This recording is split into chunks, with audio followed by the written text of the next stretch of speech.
नमस्कार। आज हम बात करें आदित्य इन्फोटेक के नए आईपीओ की। हमारे पास कुछ एनालिसिस ऑफ फैक्ट्स हैं, तो चलिए इसी पर थोड़ी गहराई से चर्चा करते हैं। हाँ बिल्कुल। देखते हैं कि इस आईपीओ में क्या खास है, कंपनी क्या करती है और निवेशकों के लिए इसके क्या मायने हो सकते हैं।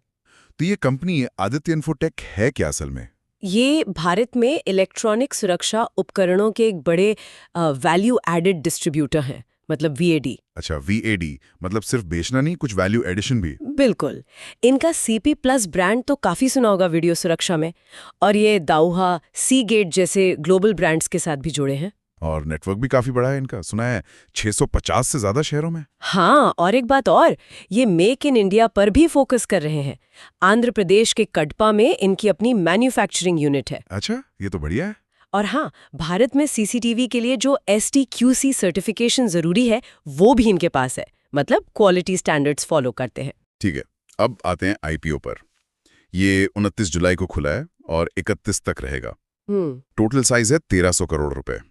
इसमें 500 करोड़ का तो फ्रेश इशू है, यानी कंपनी नई पूंजी जुटा रही है। हाँ, और 800 करोड़ का ऑफर फॉर सेल मतलब ओएफएस, जिसमें मौजूदा प्रमोटर्स अपनी हिस्सेदारी कम कर रहे हैं। और ये जो 500 करोड़ फ्रेश इशू से आएंगे, उसमें से करीब 375 करोड़ तो ये अपना कर्ज चुकाने में इस्तेमाल करेंगे। अच्छा, तो डेट कम होगा इससे। हाँ, बैलेंस शीट थोड़ी हल्की हो सकती है। प्राइस बैंड है 640 से 675 प्रति शेयर, और रिटेल के लिए मिनिमम लॉट। रिटेल के लिए 22 शेयरों का लॉट है, मतलब कम से कम करीब 14,080 रुपए का निवेश करना होगा। ठीक है। यहाँ एक बात और, आईपीओ खुलने से एक दिन पहले मतलब 28 जुलाई को इन्होंने एंकर निवेशकों से 582 करोड़ से ज्यादा जुटा लिए थे। ओ, एंकर इन्वेस्टर्स। हाँ, कौन कौन थे इसमें? बड़े नाम हैं।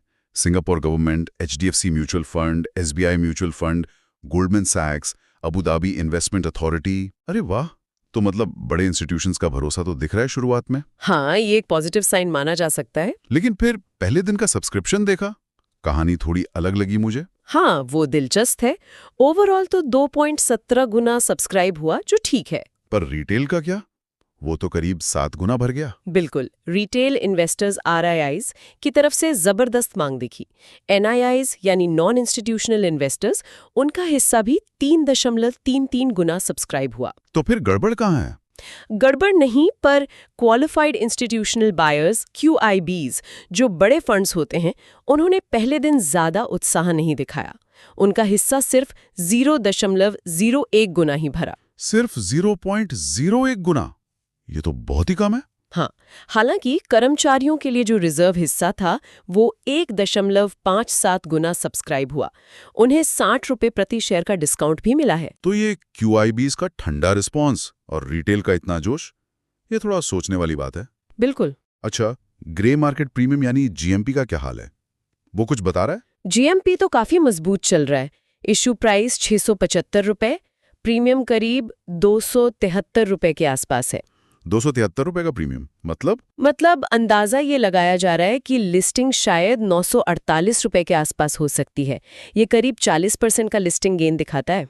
40%? ये तो काफी सॉलिड गेन है। हाँ, तो ग्रे मार्केट का सेंटिमेंट तो काफी बुलिश है फिलहाल। चलिए अब जरा कंपनी के फाइनेंसेस पे नजर डालते हैं। ग्रोथ कैसी रही है? ग्रोथ तो अच्छी दिख रही है। वित्त वर्ष 2022 से 2024 के बीच अगर देखें तो रेवेन्यू करीब 24% CAGR से बढ़ा है। 2090 करोड़ रुपए से बढ़कर 3212 करोड़ तक पहुंच गया। और मुनाफा, प्रॉफिट आफ्टर टैक्स? वो भी अच्छा बढ़ा है। 100 करोड़ रुपए से 210 करोड़ हो गया इसी पीरियड में, मतलब दोगुने से भी ज्यादा। वाह।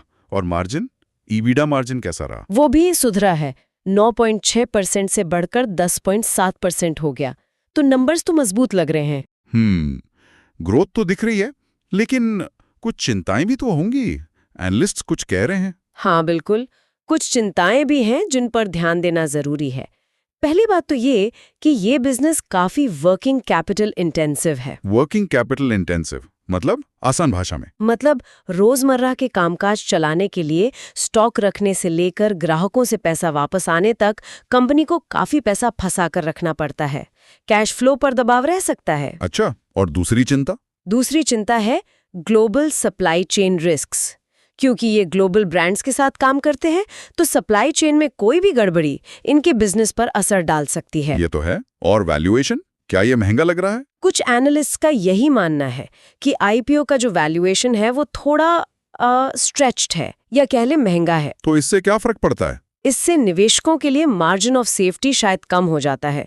मतलब अगर कंपनी उम्मीद के मुताबिक परफॉर्म नहीं करती तो डाउनसाइड रिस्क ज्यादा हो सकता है। ये जरूरी पॉइंट है। हाँ, तो अगर हम सब कुछ समेटें, आदित्य इन्फोटेक एक जानी मानी कंपनी है सिक्योरिटी सेक्टर में।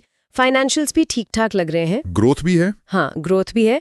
रिटेल का जबरदस्त इंटरेस्ट और मजबूत जीएमपी भी पॉजिटिव है। लेकिन दूसरी तरफ QIBs की शुरुआती सुस्ती, वर्किंग कैपिटल की जरूरत और वैल्यूएशन पर सवाल, ये कुछ रिस्क फैक्टर हैं। हाँ, इन पर निवेशकों को जरूर ध्यान देना चाहिए। लिस्टिंग कब है इसकी? लिस्टिंग 5 अगस्त 2025 को BSE और NSE दोनों पर होने की उम्मीद है। तो आखिर में एक सवाल मन में आता है कि लिस्टिंग वाले दिन क्या होगा? ये जो रिटेल का भारी उत्साह है और QIBs की जो शुरुआती हिचक थी, मार्केट इन दोनों के बीच कैसे बैलेंस बनाएगा? और ये जो तगड़ा GMP है, क्या ये लिस्टिंग तक टिका रहेगा? हाँ, ये देखना वाकई दिलचस्प होगा।